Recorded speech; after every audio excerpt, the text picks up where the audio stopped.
Hey guys, today I'm gonna unbox the Adeept Raspberry Pi Tank. I just ordered a week earlier and I got the quick delivery in 1 week. That's a beautiful day. It's the Raspberry open source. Yeah, it's already this open source electronics.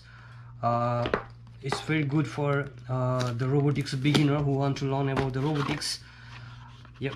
We have the quick guides. Rasp-Tank, the Adeept Smart Robo Kit for Raspberry Pi. It has lots of detail how to connect all these stops. And another one is just a quick information about the Adeept company and their product.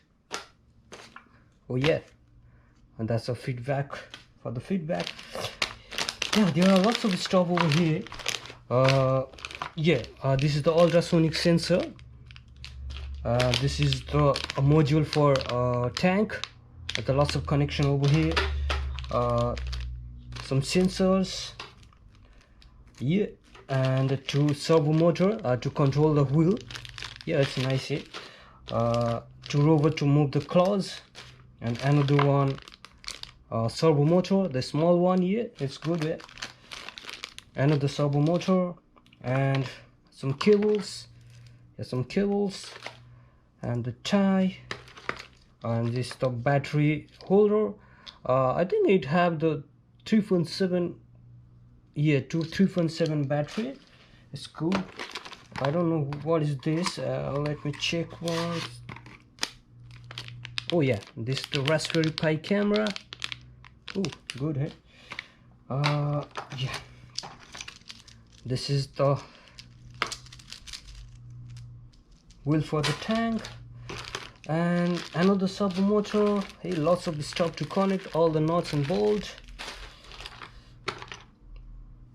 The screwdrivers and another cable, and oh, that's a lot of.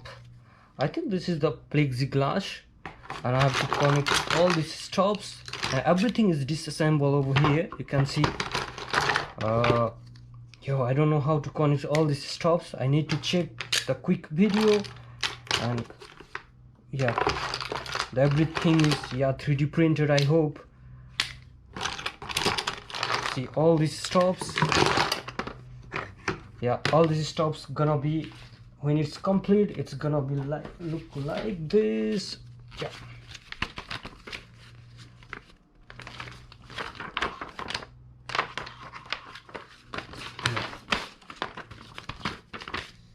Yeah, it's gonna look like this. Yeah. Hopefully I'll make another quick video for assembling all these things, and I'll show you guys how it will work and how useful it will be for the robotics enthusiasts like us. My main target is to implement a robot operating system in this Raspberry Pi Tank. Hopefully I will assemble all these stops in a week. Due to the busy, I have the little busy schedule right now. Hopefully I will make how to connect all these stops together, and I will make another quick video. See you later, guys.